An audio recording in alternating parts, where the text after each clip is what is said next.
gentlemen. Welcome to the Del Norte Solid Waste Management Authority's regular meeting this Tuesday, April 19th. We'll call this meeting to order and commence with a roll call, if you wouldn't mind, Kara. Commissioner Short? Here. Commissioner Greeno? I am here. Commissioner Maston? Here. Commissioner Tompkins? Here.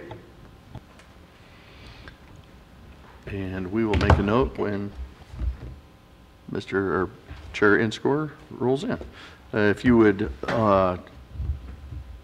join me in the Pledge of Allegiance. Thank you.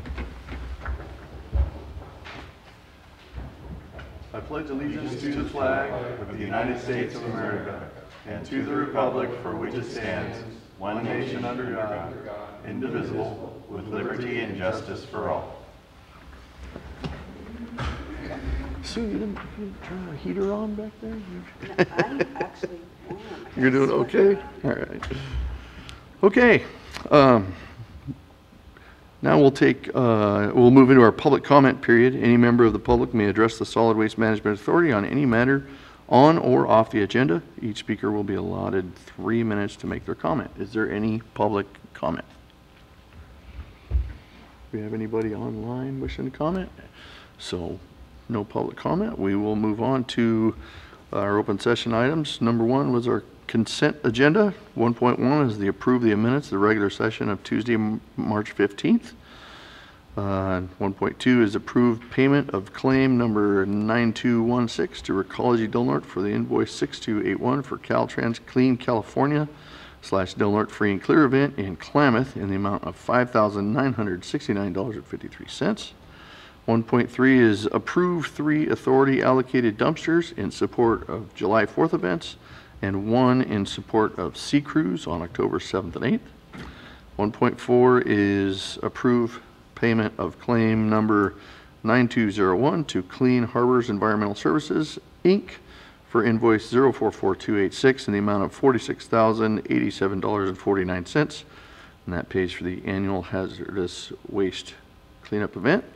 And 1.5, approved budget transfer for fiscal year 2021-2022 in the amount of $33,965. Vice Chair Short, I need to call your attention that there is a supplemental thing on your desk that updates that budget transfer to a total of $42,454. And if you'd like to discuss that, we can pull that off the agenda and I can give you more details. Can you just point out where the change occurred? Yes, the additional items added were budget transfers related to the oil grants. Part of the role of budget transfers is to make sure we don't deplete any spending lines, and so to stay within budget, we move money from one budget line that has extra money into budget lines that don't have it. And so it was largely grant-related changes. And then also the budget transfer into Recology Del Norte includes both the Klamath event and the Gasky event, as they've already invoiced for those services. So the idea is that we get reimbursed from Caltrans, but we pay our contractors on time. Right. Very good. So we have on item 1.5, the approved budget transfer will be in the amount of $42,454 as amended by this updated report. Okay, move to approve with the addition of the amended item, the Del Norte County budget transfer request. We have a motion. Is there a second? I'll second. Thank you, Mike. We have a motion and a second. Is there any public comment on the consent item? Consent agenda items. Is there anybody online with us? Sarah? Nobody online? Okay, so we don't have to worry about people online for public comment. So we have, we'll close the public comment period, and if you would poll the vote. Commissioner Short? Yes. Commissioner Greeno? Yes. Commissioner Tompkins? Yes. Commissioner Maston? Yes. Chair Inscore? Yes. It takes Chair Inscore to shed some light on the situation. Okay. Let there be light. We are at the end of our consent agenda. Moving on to director's reports. Thank you. Mr. Ward? So this will be a summary of the things that are on the agenda that aren't otherwise addressed. I do give a quick summary. Thank you for approving the budget transfer. We do have 2 new refuse site attendants, Tabitha Weir and Jordan Northrop, and they both reached the end of their training period, so those are our new gate staff.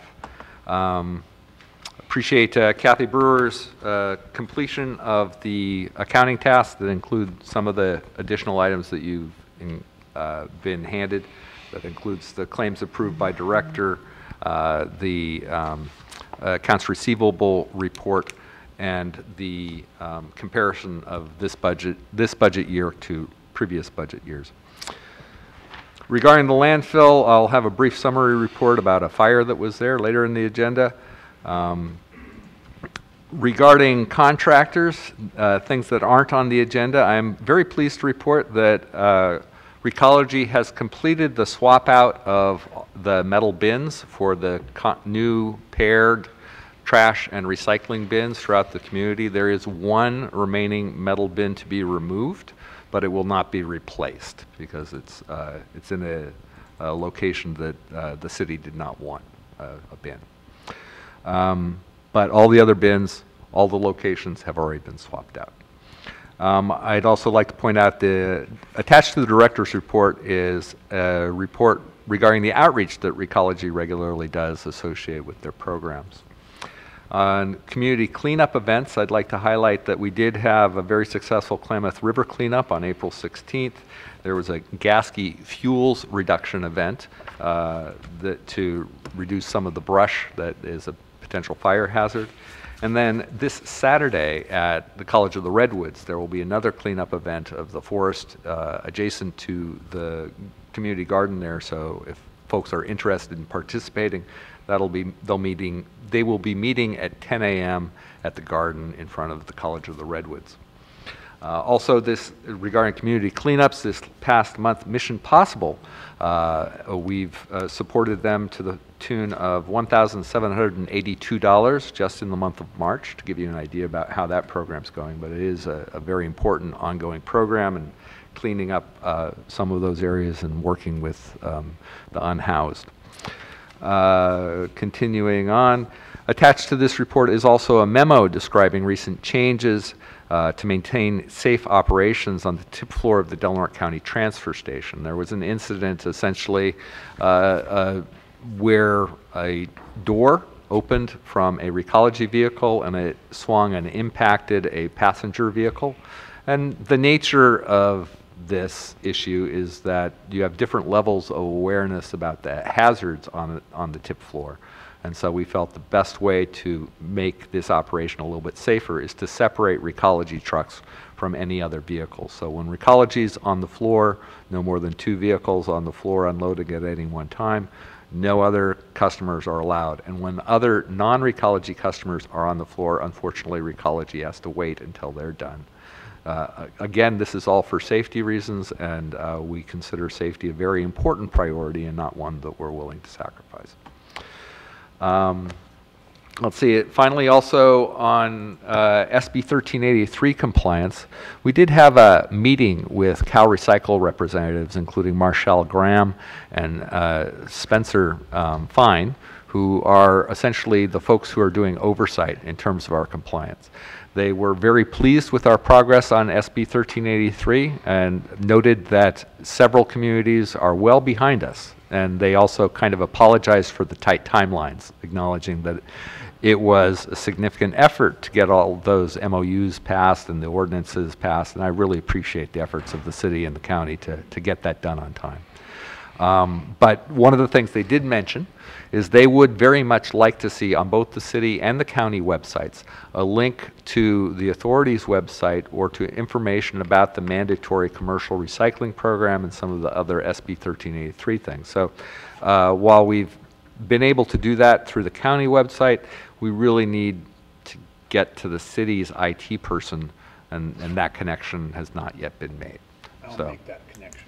Thank you. Very much appreciate that. So with that, I'd be happy to answer any questions, or I can move on to the next item. Director, could you be more clear about which disposal containers that are being removed and not replaced? Where and why? Actually, I'll ask John or Jeremy to answer that question. It's actually B Street Pier, and it actually is being replaced. It's already replaced. And then we put 2 there because of the need. There's a heavy need there, especially when, tourists are crabbing there, even though it's just, there's a lot of garbage there. So we put 2 sets there. We're just waiting for the city to unbolt those. And then we left them for a while because of the overflow through the crabbing. We're going to pull that one out, and then we're going to see how it goes. Thank you. There'll be 2 sets there. And it still won't be enough. Because it's That's not, possible. I mean, I think we all know that's not tourists. Right. It's an out of sight, out of, place to go for community members to go dump their trash. And I think that's frustrating for all of us, but I very much appreciate putting 2 there so we can mitigate the fact that we can't stop the problem. Really appreciate it. Wow. Okay. I probably have received more complaints about those trash cans than any other single subject in 7 years. It just, You're about them a and lot, I yeah. wish that we could do something about, I mean, I guess we could park CCPD down there all night long and wait for them to show up with their dumpsters. But anyway, thank you. I really appreciate it. Just on a note, it has gotten a little bit better with these new containers as far as Good. household dumping because it is a smaller. It's harder to get all your stuff in there. Those are really want to do it. Those stuff. They're not leaving the big black bags next to them, are they? Yeah, it's And is that there too. reduced seagull litter?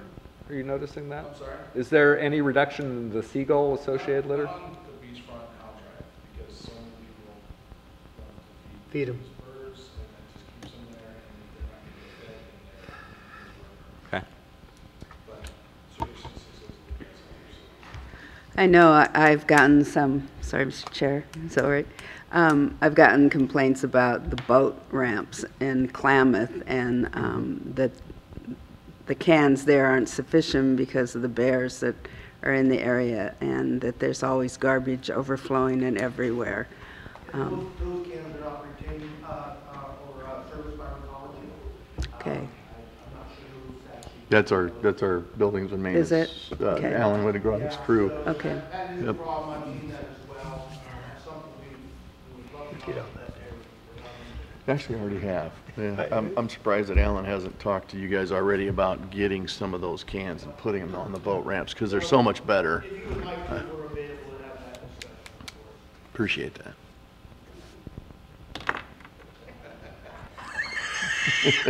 It's all about money. I had something in my hand. I just something stuck on my thumb. It's just a twitch. I'm fully You know aware me. that You know me. fully am aware that those trash cans figure are out not free. how to get into the meeting today. So let's just getting old is not for sissies. That's for sure. So, it's really embarrassing to try and figure out why I can't get on to a meeting when it's in person and I'm sitting at my desk going, I can't find the link to this. What's that I do? I know. Yeah. I don't want to say this, Mike. No, I know, it's fine, Michael. Go ahead, Mr. Ward. Okay. So moving on to some of the financial reports, our cash balance for Supervisor Maston, I thought I would summarize. This is, it's essentially like looking at what the cash balance is in your checking account. It's not a cash flow thing, it's just what currently is in the budget at the date that they looked. But we have 1.605 million in the bank plus 198,000 essentially for last month's rent, and so our financial status is that. Looking at our monthly totals for March, you can see that we continued on, and I think the most useful single report on these things is really the comparison to last year's. And unfortunately, there it is. Okay, so sorry I skipped over some things. Our AR summary report is part of the addendum that you received. You can see that Kathy Brewer is keeping up on our accounts very well. Looking at claims approved by director, you can see our largest expenditures during the last month were to the auditor's office for our credit debit charges, to Shasta Scale for scale maintenance, and of course to Hambro WSG for the good services they provide at the Del Norte County Transfer Station. We had a significant set of expenses to North Coast Labs for analyzing our water samples. And then finally, we had some significant expenses to the county for the interfund cost plan, which covers things like the auditor, the personnel department, and services of McKinsey helping to record this meeting and broadcast it on YouTube. So those are the claims approved by director. And then finally, the authority revenue report. You can see that the authority service fees from the Del Norte County Transfer Station are approximately $40,000 behind budget at this point in time, but we do expect the April, May, and June to be more heavier months, as has been in years past. And then the franchise fees are $59,062 ahead of budget. So the net result is that we are $19,774 ahead of budget at this time. And the reason why that's a good summary report is that if we're meeting our income targets and our expenses are all within those, then our budget's in fine shape. So that concludes the financial reports. I'd be happy to answer any questions. Any other questions? Not for me, no. Good. Thank you, Director Ward. So the next item would be a report on the fire at the landfill. So this happened on a Friday, and got a phone call that there was a fire at the landfill. I was aware previous to that State Parks was eradicating grass called ripgut brome, and they eradicate that by fire. They burn it at a certain stage, and that fire got a little bit out of hand. So this is the approximate area of the fire, and the extent is about 0.6 8 acres. That orange shape is the approximate area of the fire. That's the worst case. That's as bad as the fire was, the most dramatic photo I could possibly remember. But thankfully, Incident Commander Darren Short there to save the day. And in fact, at this point, I would defer to Mr. Short as he was there before I just watched. Good thing we have some Class 3 engines, huh? We do. Got to use Yeah, it's like Mr. Ward said, it wasn't, 0.6 acres, not that big a fire. And I think we did a great job of burning down those grasses. I think the goal was met in that 0.6 acre section. So we were out there for, I don't know, from 1 o'clock to 4 or 5 or something like that, something along that line. So CAL FIRE come out and helped us, and yeah, no big deal. We had a couple engines out there, had maybe a little hiccup getting back out. Had to call a backhoe from the city, but ground get a little wet. but that's all right. The sand was a little soft in a place or two, but it was okay. Yeah. If you ever, Mr. Weir was very responsive to us and had a guy come out and pull us out this is a graphic, pretty quick. this is a graphic example of how small Del Norte County is. Yep. Yep. And they very helped in a nice to have number of somebody on ways. speed dial on your phone, yes. And Mr. Eric Weir is one of those. To access the fire location, they actually did have to cut down a tree that was at an angle across the road, and the big square fire truck couldn't get through there, so they did help us clear the road in addition to putting out the fire. I did receive a call from the park staff person who was in charge of that crew, and she very much was apologetic for the event, but everybody's used this as a training circumstance, and they have since developed a training protocol so that such accidents do not occur again. Oh, look at all the progress they made, though. She should be tooting her own horn. Look at that. We did a whole half an acre. Thank you. A deep appreciation to Commissioner/Incident Commander Short for being there on site and addressing the issue so thoroughly. Very much appreciate that. Absolutely. Got to meet your lovely wife, too. That was a plus. She met me at the gate, and she's looking around like, aren't you bringing a fire truck? Because I was just in the battalion. I suppose I should explain. So Talo Dune Stewards is an active group working on helping eradicate invasive species, and so they frequently work with parks on these kinds of issues. So that explains why my wife was out there. That was great. That the fire was right at her back door. All of those things, right? Yep. But it was very, very easy to get to. If we didn't have access through the old dump site, it would have been a difficult one to get to access. So. Well, and to be fair, that's part of the reason why Parks was working on the landfill property. Is a lot of people walk across the landfill property, which is just fine because it is public property, and they'll walk their dogs and things like that. But as they walk through the landfill property, whatever seeds they gather on their clothing then spreads to the parks areas. And since this ripgut brome is the kind of thing that has those little foxtail type seeds, they'll get into everything and they'll spread very easily. And so, and it's a species of considerable concern because of how rapidly it spreads. So that's why they were trying to control it. It's over fast. All right, let's go on to transfer station. Okay, moving on. So the first change order that we'll be looking at is change order 31. This adjusts the transfer station service fees based on the changes to the consumer price index. This is, we consider these change orders each year about this time, as those change orders both affect the amount that we pay our contractors and the amount of our budget.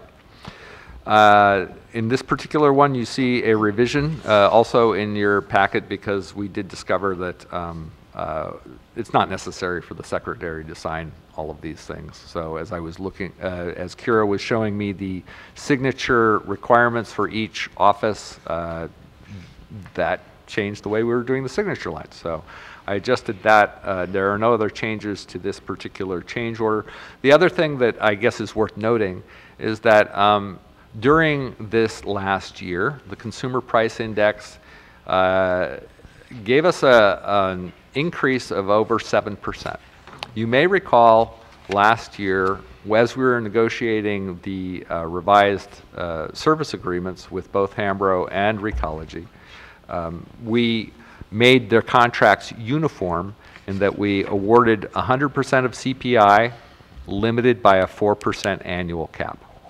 So even though CPI has caused an increase of over 7%, this increase is really only 4%. And we can expect that they will make up the difference next year because I wouldn't expect inflation necessarily to go down. But these are 4% increases to the service fees to Hambro WSG. All right, any questions for Director Ward regarding change order 21? I just have a comment, you know, this is, Yeah. seems fair to me that we should uphold our contract and increase the amount we're paying them. So with that, if there aren't any further comments, I'll make the motion to approve this change. And I'll second. Okay, I have a motion and a second for approval of change order 31. Any public comment?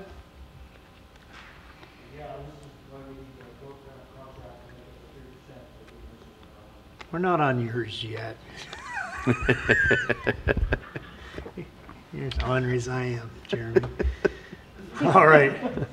I will close public comment. Carrie, would you please pull the vote? Commissioner Short, Yes. Commissioner Greeno, Yes. Commissioner Maston, Yes. Commissioner Tompkins, Yes. Chair and Score. Yes. All right, 4.2, Director Ward, regarding the Klamath Transfer Station. This is a verbal report. We are still at a very early stage of these discussions, and we did meet just yesterday. And essentially, the Yurok tribe has made it clear that, or the representatives have made it clear they are interested in a transfer of ownership of that property, and so they will be pursuing that with the county. And that really sets the context for further discussions. So they are interested in pursuing that, and I anticipate they'll begin those formal communications in the coming month. And in the meantime, we're going to start sketching out the framework for an agreement so that we can look at how those responsibilities can be most clearly shared. But like I said, we're at a very preliminary stage. There's no concrete agreement. There isn't anything to show you at this point. But we are having positive discussions. We plan on continuing those discussions, and I'll update you as those situations develop. Any questions for Director Ward? All right, let's go ahead and move on to our collections. Okay. This is a collections change order 21. And similarly to the other one I discussed, it is limited to a 4% cap. It also has additional adjustments because of the change to the brush rate and the solid waste rate. Whenever those change by more than 5%, then it's appropriate that Recology's rates also get adjusted for those factors. And so I appreciate the detailed analysis by Nikki Burke of Recology, who we worked with to try to develop the attached spreadsheets. One other detail that's probably worth noting on these agreements is on both agreements, we refer to something called the effective day rate. And the idea of that is that you need a date in which you say, all right, as of this date, these were all of the rates. And then you use that rate, the effective day rate, and plus the CPI factor to figure out what the rate should be in the coming year. The reason for the effective day rate is that different rate changes will occur at different times, and so you need a uniform, it's a mathematical convenience, essentially. And so it doesn't have any real world meaning. The rates that we're approving are the ones that are in the far right column, or specifically on Schedule A of this. I'd be happy to answer any questions. Any questions for Director Ward? Cut and dry. Okay. Public comment? I know.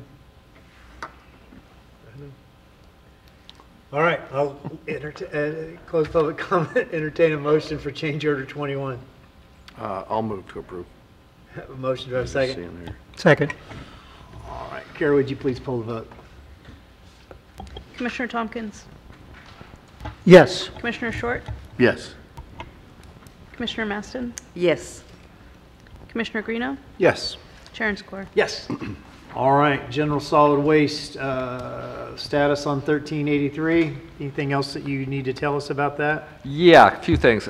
First, the cover sheet is the summary sheet submitted as part of our first SB 1383 compliance report. And you'll notice that a lot of those activities were conducted by the county and the city. I really appreciate those efforts, and so did the Cal Recycle staff.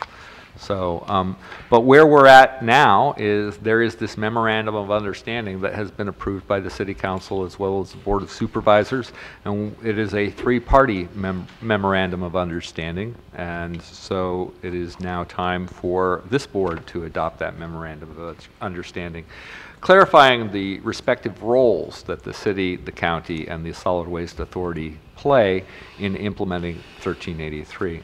As we've discussed several times before, while this agency was established to try to meet the solid waste recycling and composting objectives that have to be met by the city and the county, SB 1383 goes beyond the responsibilities of this agency, and it includes things like procurement of recycled paper, use of compost products, and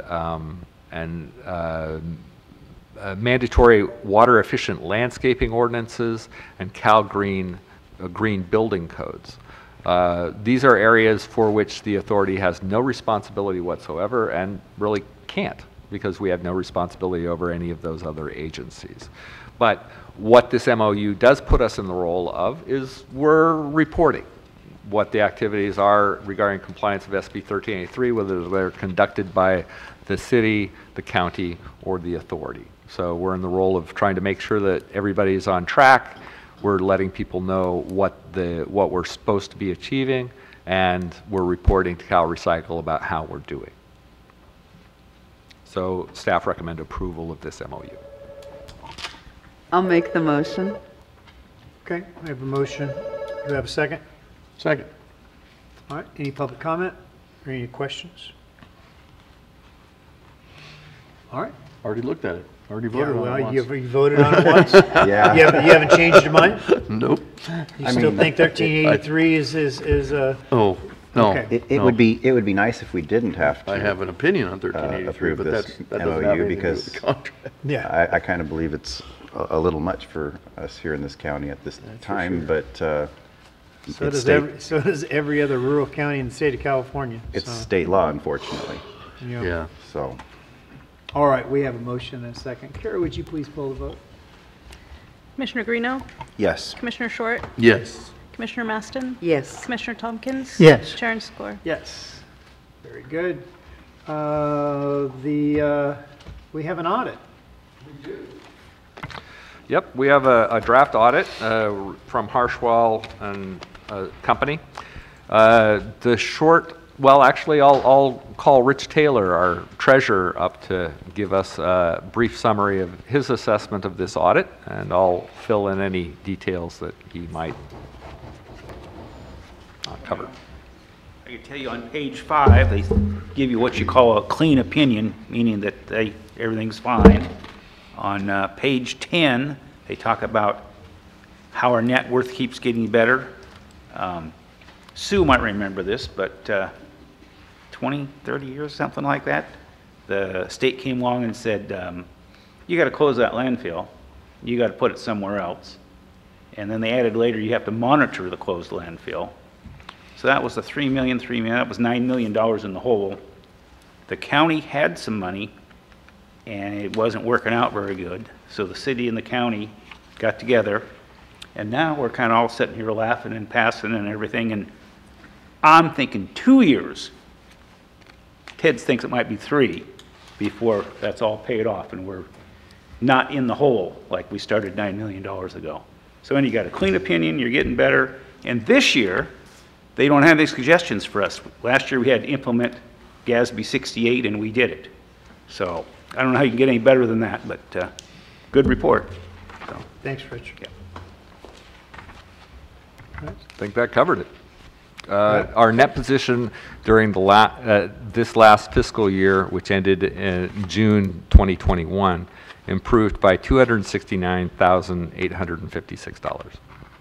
So we're currently $820,539 in the red, and hopefully if we keep that pace up in a few years, we'll be in the black. Well, I just appreciate your leadership and the staff and our franchise partners. Everybody's working together on this. I mean, when I started here almost 8 years ago, that number I think was almost 3 million, or right at 3 million. And so to be able to make that kind of improvement over these years, that doesn't happen if we're not all working together. So good work, Director Ward. Any other questions, comments? I just, as a formality, I do need to address the fact that I'm not pleased in the response time of Harshwell Associates. They need to be more timely in producing this audit. And I realize that there may be some cost savings to the authority because they also do the county audit. We have a responsibility to our ratepayers to be able to be timely and transparent in our financial dealings. And I don't, if that means that we have to put out an RFP and look elsewhere, I think we need to communicate that very clearly. I know that you have, but they need to be timely. They're under contract to provide this, and they have a scope of work and a timeline that, and they did not meet that. They weren't even close, so. Can I also say something? Sure, please. Are they also supposed to be here to kind of report on the audit? No, they've That's not in never the made an contract? in-person report on I guess that. that's just us at the I think it's city. the city and the county. But yeah, I was not pleased with the timing of this either, so. Okay, We have a I contract. will see what and we can do about that. We need to hold them to that contract. And I'm not trying to find fault with the work that they did. But it's a timing thing. I mean, the authority needs to be able to address these things and move on, and I think it puts an undue burden on you and your staff to have to wait and wait and wait for something that you need to be able to move on from as well. And For what it's worth, I did receive a call looking for a reference for Harshwall and Associates, and I did tell them about our timing issues. thank you. And they said, well, thank you so much for this information. And I appreciate your I honesty. think it did have an impact on their decision. Good. Okay. Well, maybe this will be an isolated year, and we won't have to worry about it. So, Do we need a motion to accept the? It's a receive yeah, and file. it's currently a draft, and I think we will receive a final based on the few comments that I submitted. So I think you'll probably see this again in a final version probably next Well, month. that's right. There was some numbers you pointed out, come to think of it. Thank you. That we have an incredibly high number of employees. Yeah. Sorry, that was an almost comical error.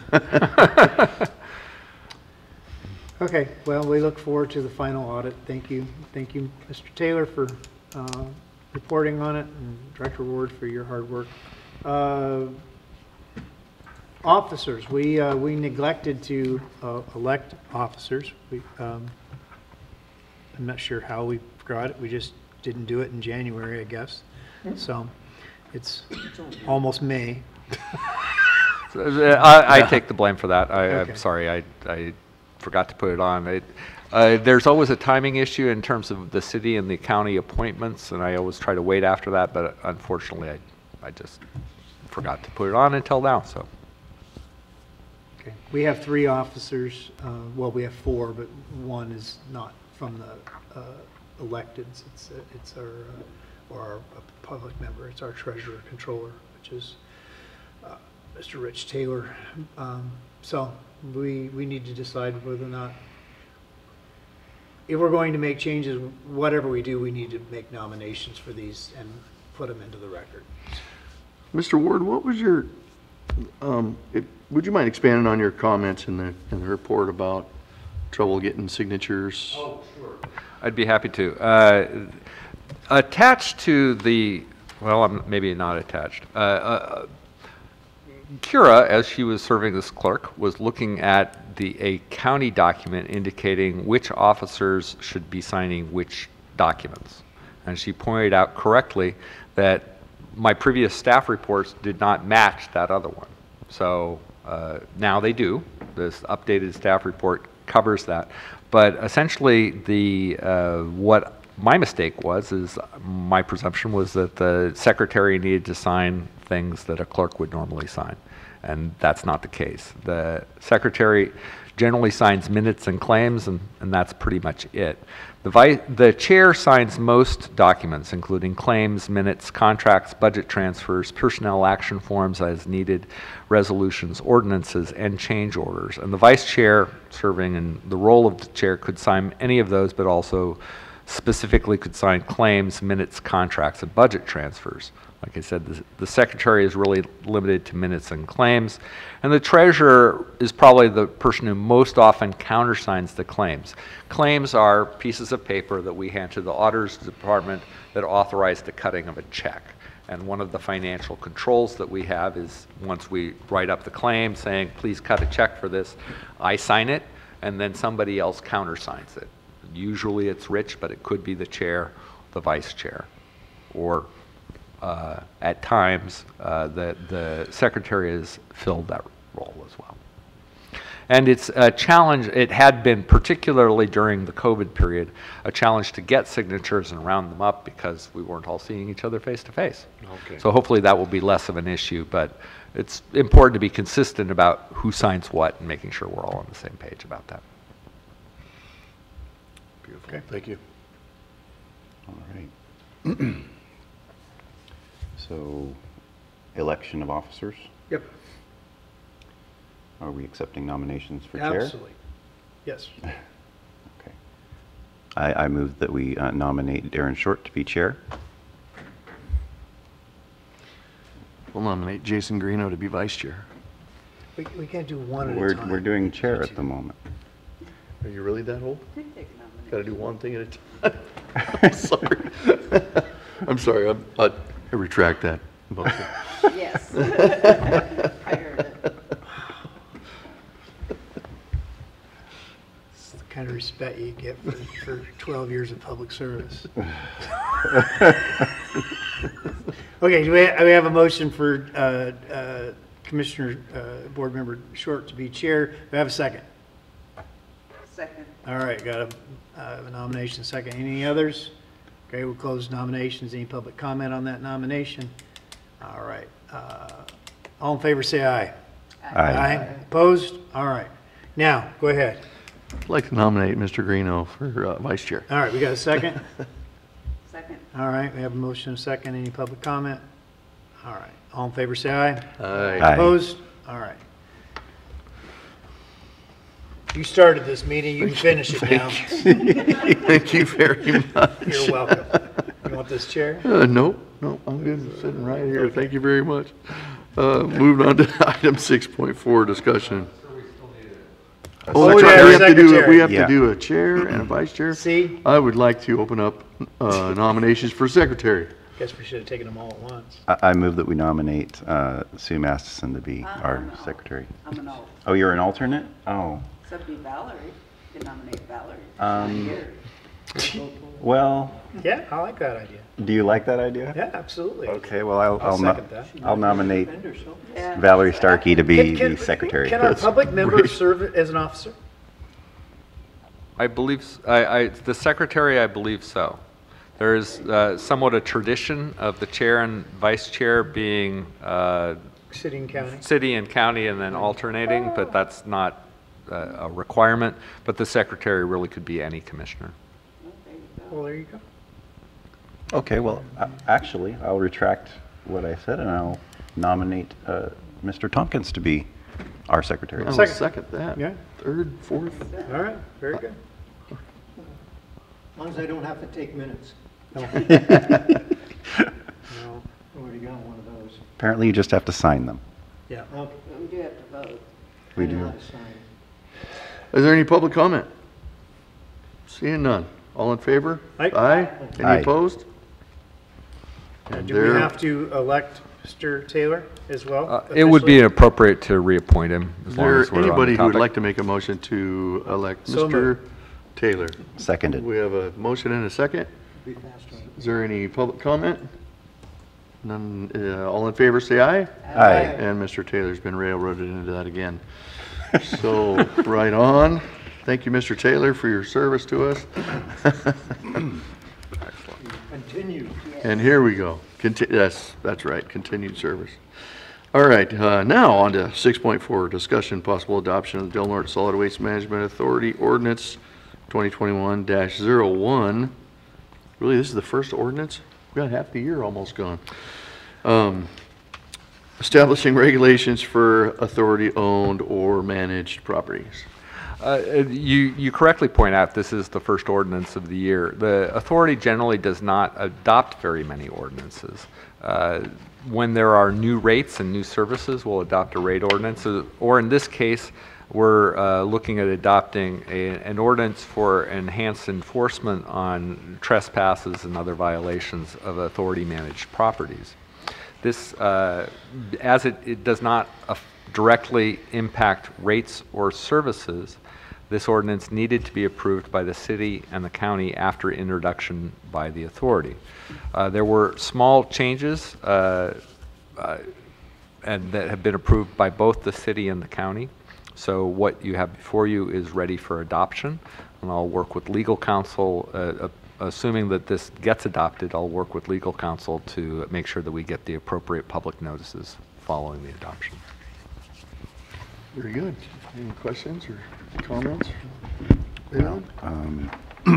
No, I'll just make the motion that we adopt this ordinance of the Del Norte Solid Waste Management Authority, the 2021.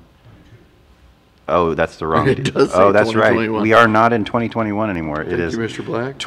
An ordinance 2022-1, establishing regulations of authority-owned or managed properties. Thank you. Second. Got a motion and a second. Is there any public comment?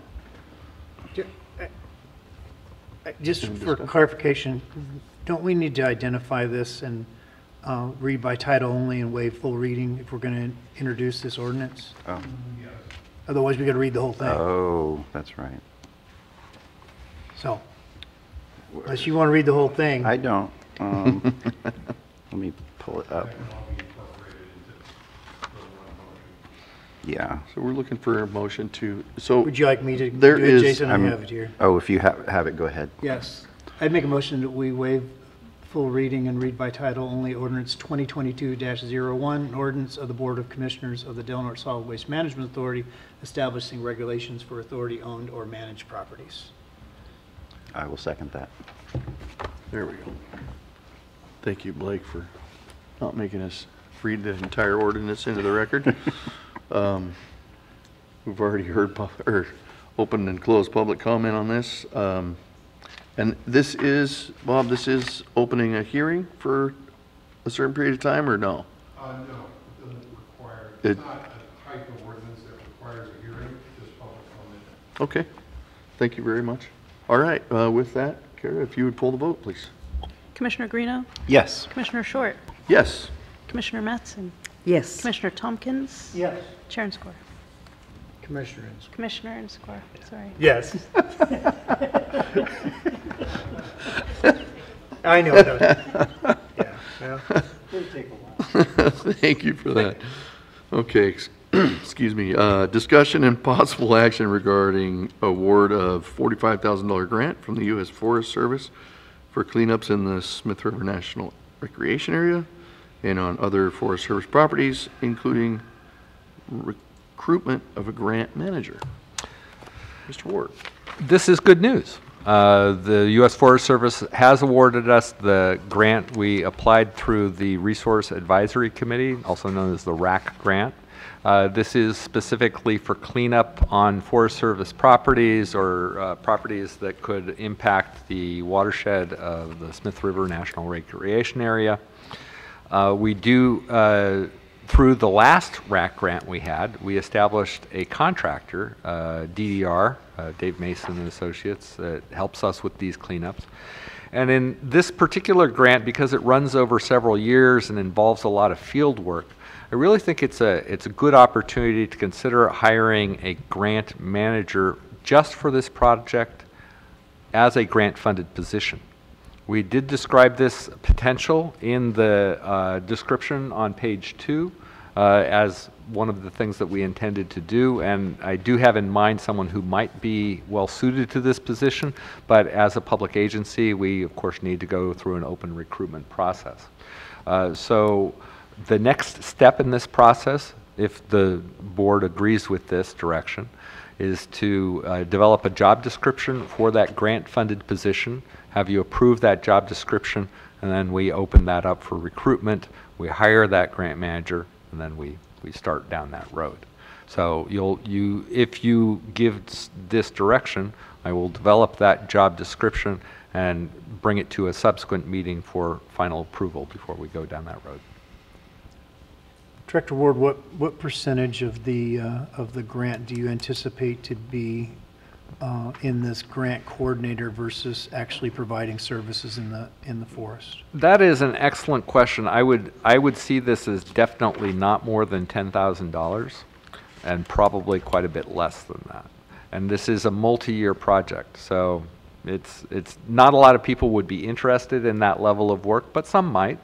But we really, the whole focus of this grant is to clean things up, not to pay contractors. So 25%. At a fourth most, of it. right. Okay.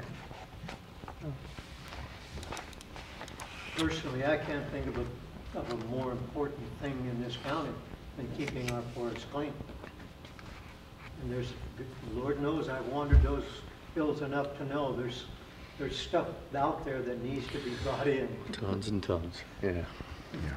Well, and having somebody that has an overall view of the program over multiple years as opposed to simply hiring a contractor who's going to go out and do the one thing assigned without necessarily the eyes on the bigger picture.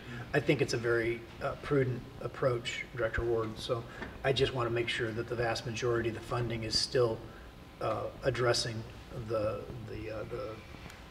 forest. So it's a good plan, I think.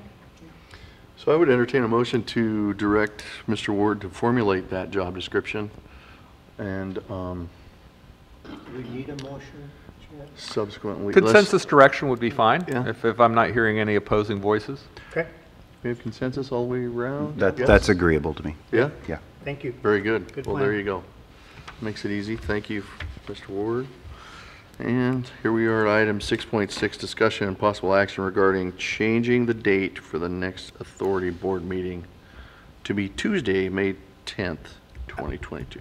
I brought this up during Yes. agenda agenda review, just simply as chair, because I am going to be out of town. But if we have the assurance of a quorum, then Chair Short, I will leave it to your discretion to determine what you would, what you'd like to do. Thank you for that. And I remember that discussion during agenda review, and if I'm not mistaken, I was going to be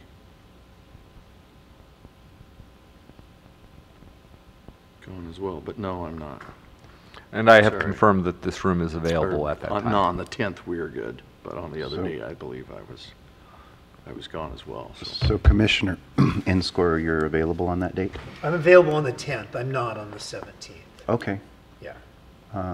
Mr. Tompkins, are I'd be you? available. Okay, I'm available on the 10th as well, so I'm okay with that. So it looks like we have some consensus for agreement on that day.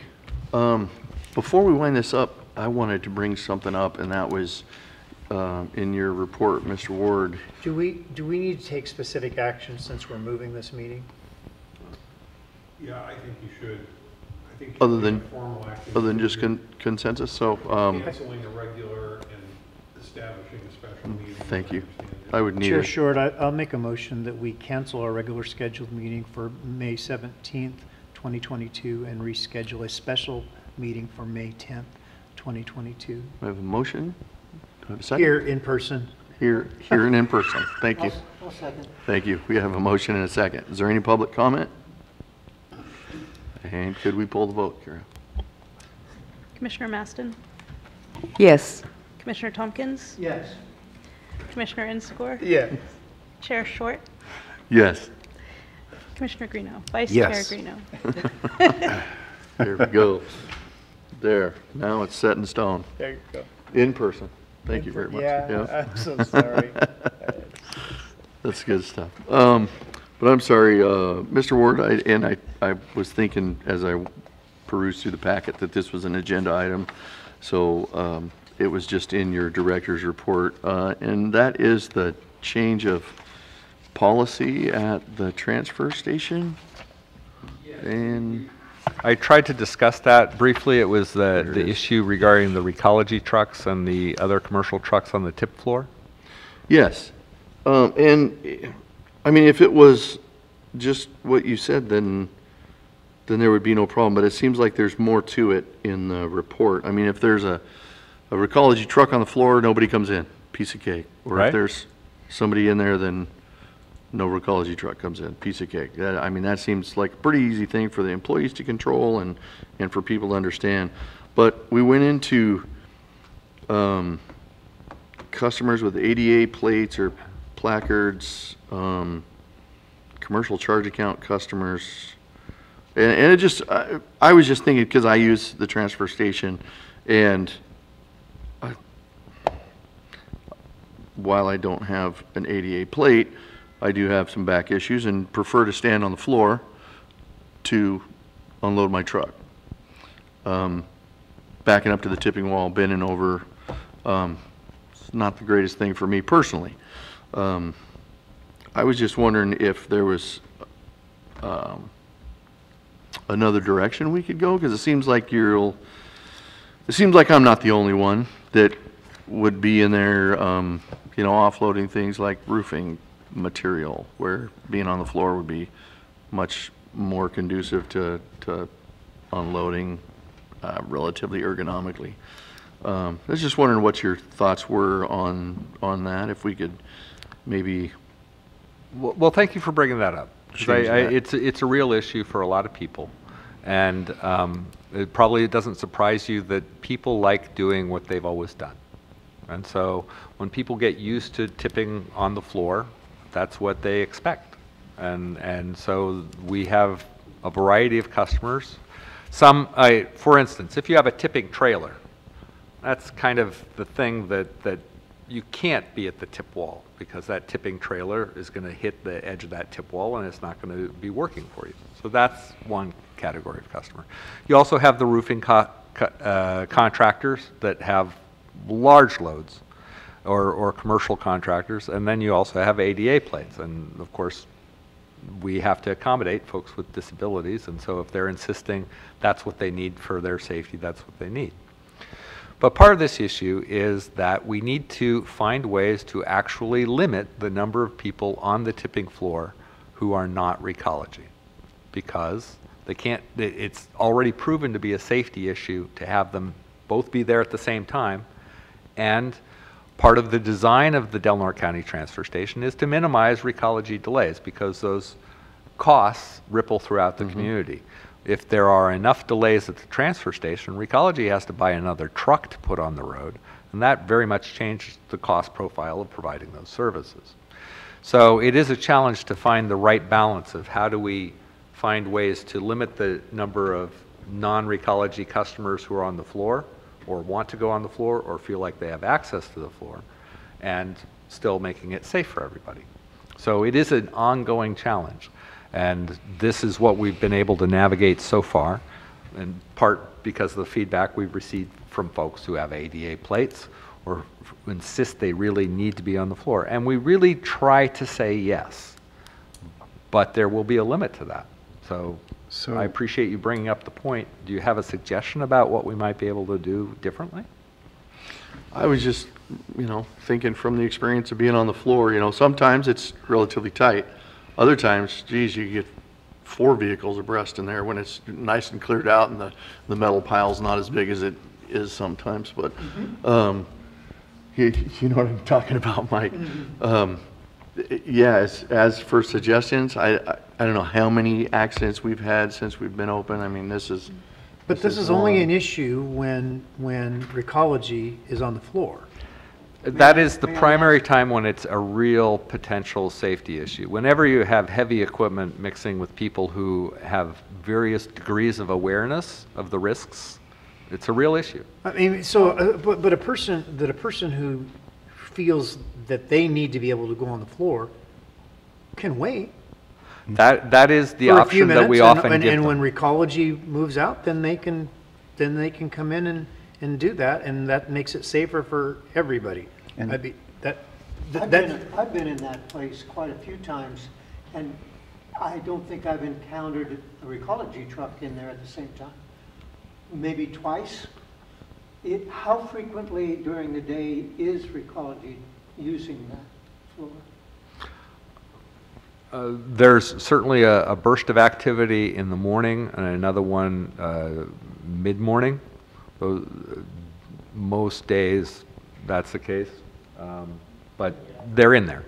And that's part of the design of the facility and the function of the facility. I just think that we do what we can do to accommodate people who have need, clearly.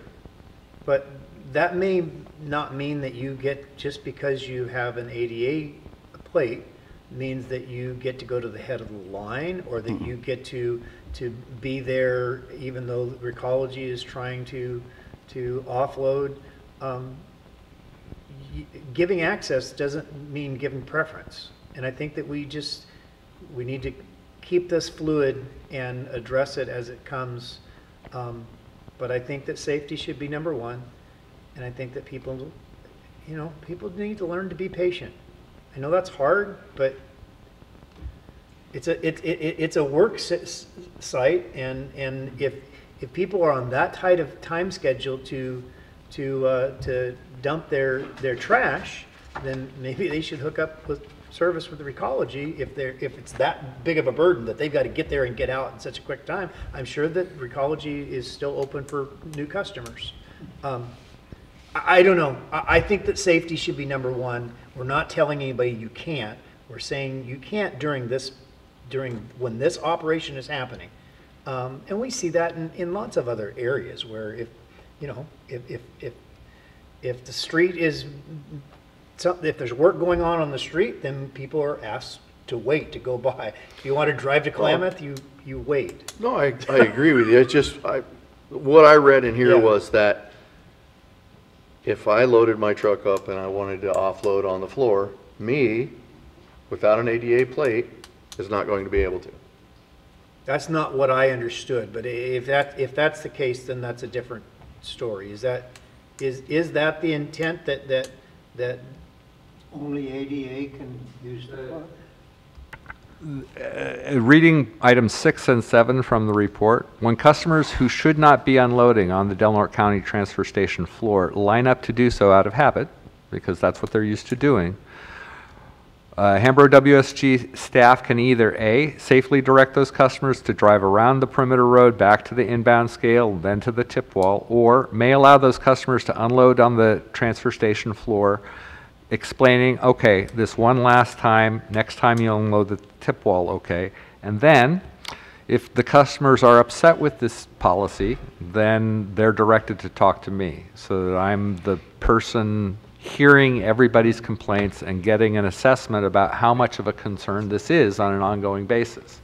And I'll work with each of the contractors, because I really try to be empathetic with everybody's situation, and we all try to do the best we can.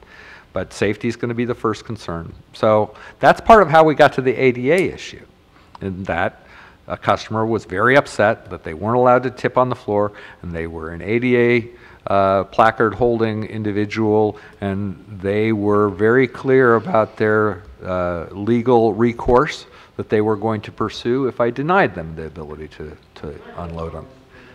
So, Sure. I wanted to say one thing as well. I don't see why there should be an issue giving Recology's trucks the priority as our contractor to come in, dump, and have the public wait, and when it's available, allow them to dispose of their refuse on the floor. Thank you. I was going to touch on that, Jason. So really what it comes down to is we had a near fatality, right? So if somebody was standing there, they would have been dead, right? We also have our roll-off trucks that go 22 feet in the air. So you have a kill zone around that truck, right? So that's the reason why I asked for safety. The car got damaged. Thank God it was only just a car. We're paying for it, okay?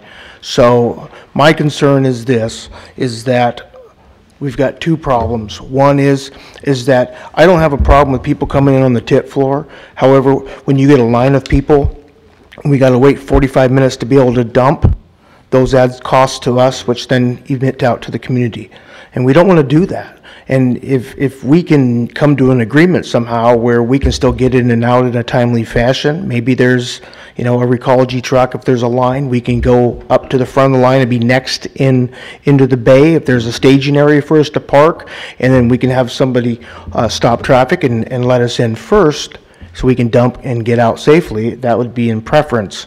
However, we're limited in size. As a customer? Yes. That's easy to understand. It's easy to understand. Trucks come in, put them in the front of the It line. is, but now we have the limitation of the transfer station size. I mean, when you have a single file line coming around that outport of that building, it becomes a mess, right? You've got big trucks coming out and cars pulling in, they ain't paying attention.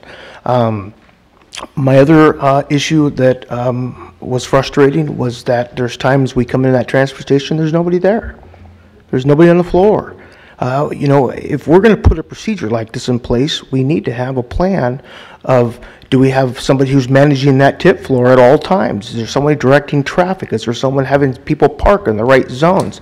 The problem with people pulling these transfer stations too, with these flatbed trailers, is they're there for an hour to unload because they're hand unloading a big trailer. And I can have a truck sit for an hour. That's very costly.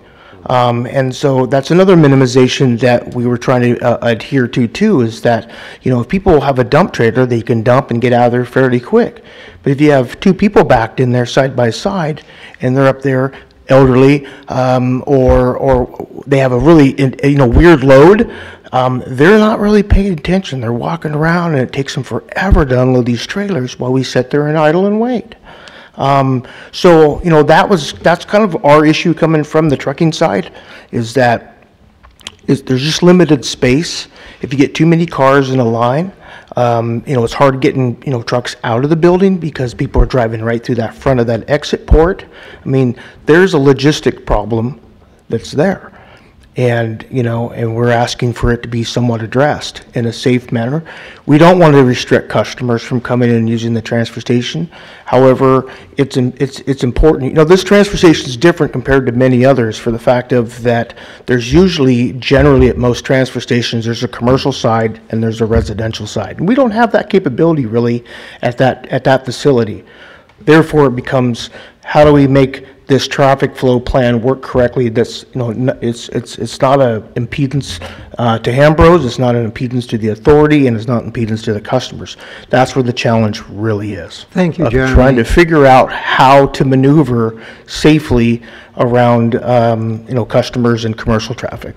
You just brought up something that I'd like you and Director Ward to address. This facility is that limited. It should have a commercial and non-commercial side. Is that still an option? Could it happen? Could it be made to happen? The short of it is, it was not designed that way. The commercial and residential separation is primarily in the inbound traffic lane, and apart from that, there really isn't that much separation. Yeah, I think the only thing, that you're speaking to is that, that wall there was designated for residential or regular offloading systems. It really wasn't designed to have commercial mixed with the capacity of dump trailers. And then we have limited drive space that goes around there. There's not like a two-laner function. There's not, it's a challenge, right? There's also a possibility that you could come up with a commercial dump port if we had a third of the transfer station back from everything piled up from the metal side. So there is opportunity there, but it's basically a full restructure. And that's up to Director Ward to handle with his other contractor. Yeah, and that particular suggestion is not very workable in that the Regional Water Quality Control Board has made it clear they don't want us to be storing scrap metal outside. Very, very limited on what we do there. There is some metal stored outside, but not very much. It can be outside as long as it's covered and out of the initial impact. So that would mean building a cover of some kind, which we currently don't have. So anyways, so these are the scenarios of that we're dealing with, and we're all trying to work together to come up with a solution, not just to impede the public, but, you know, with the authority and stuff too. We have limited space to work, which makes it a challenge for all of us. I guess that's my real question, is can't we increase the size of the facility? Is that not an option? Well, yeah, for This is a larger discussion, but in general, the facility compared to the tonnage is oversized. Yep. That was also a deliberate choice at the design stage, because as we were doing surveys of other transfer stations early in the design process, every single operations contractor we talked about said they needed more room. They needed way more room. And so we have more room, but as Mr. Herber correctly points out, that room is used by Hambro with the rolling stock, with some of their processing they wanted to have out of the weather, and we allow them to administer that. But there are conflicts in terms of how other folks would like to see that space used. Well, and I also think that the transfer station is adequately sized. I think the problem is that we don't have enough drive space to get around the facility in a certain term, right? You know, we've talked about having a second lane for us to get out at one time. We can't move that fence lines. I mean, you know, the problem is I don't think the building's the problem. I think it's just the capacity of size and how it's designed for the access of the drive around. No, I always wondered, why in the world do we weigh those trucks going out? Well, I mean, truck number 10, we we've know stopped that that. weighs 50,000 Yeah, pounds. that's changed now. You know what I mean? That changed now. We work with the authority. They were open to it, which was wonderful. And we were able to now, we lightweighted all of our trucks empty with full fuel. So now we do not use the exit scale any longer. So we've improved that function. That's great. And so that was a huge I change. specifically want to call out Kira, because she was the one who made that Yes. happen. And she Thank you. does, she does those kinds of things on an ongoing basis. How can we do what we do better? How can we be a better service? How can we do this more efficiently? So kudos to Kira and recognition for making that happen. Now we know who really runs this. So Now you do. I have a quick question for Jeremy. Your trucks, do they come in at a regular time every single day? Is there a pretty set schedule on when those trucks show up at the transfer station? I'm going to say some trucks are set on a schedule within a half hour. Okay. And other trucks are going to be extremely random depending on the customer needs. Our roll-off, you can't, I know our big roll-off trucks that have that big containers on the back. Right. Those aren't scheduled. Those are when we have time to get to them, is when we bring them in. Okay. You know, some of our route trucks will hit within a 30-minute window, you know. What if we were to, I don't know, limit the number of people that could be in the transfer station, and that would probably limit the amount of time that your trucks would have to wait? So Yeah, allow maybe, I don't know, 1 or 2 people at a time. Don't fill the whole place up, and then. That's going to create a large backup. I mean, That's what we've done. I hate to say it, but the street outside has, we've got a lot of space, and people could line up outside. Correct, but it'd be very difficult to have because outcoming traffic, and our commercial truck is bypassing those customers because there's no double lane until you get past that corner and into near the gate. There's a double lane there that lets us go through, but we have to wait in that long line to get to that double pass zone safely. So that's an issue. There's You're going to have more than doors dinged. Well, it's not our first time hitting something. I mean, you know, they always tell you in a big truck, never back up. Well, that's what we do for a living, is back up. Yeah. And it's the most unsafe maneuver there is on a garbage truck, and we do it all day, every day, hundreds of times a day. So, you know, there's dings and stuff, but the ones that we can prevent, we're trying to prevent. Chair Short, I might suggest that this continue as an ongoing discussion, played it as an agendized item for our May 10th meeting, allow Director Ward, Hambro Recology to continue to address this and bring us back an update.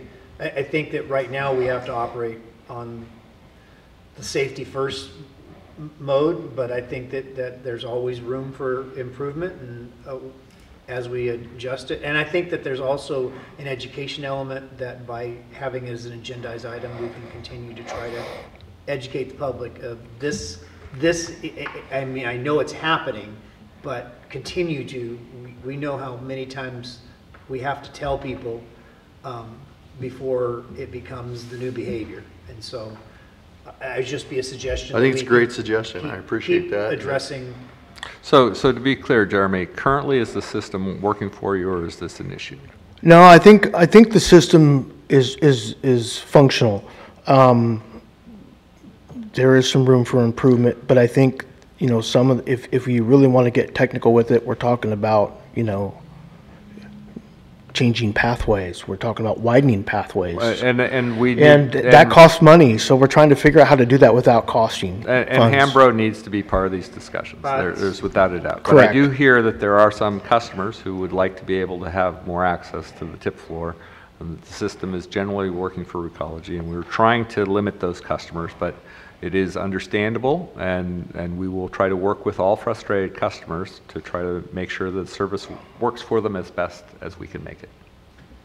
Well, and personally, I think that at some point in time, you come to a basic policy, and this is what it is. And our customers will adjust to what the new norm is. They may not like it at first, but if we need to accommodate people for physical needs, that's one thing. But we need a standard for that. We can't have anybody on that floor having to make an assessment and say, I think that I should let them in. I don't think I should let them in.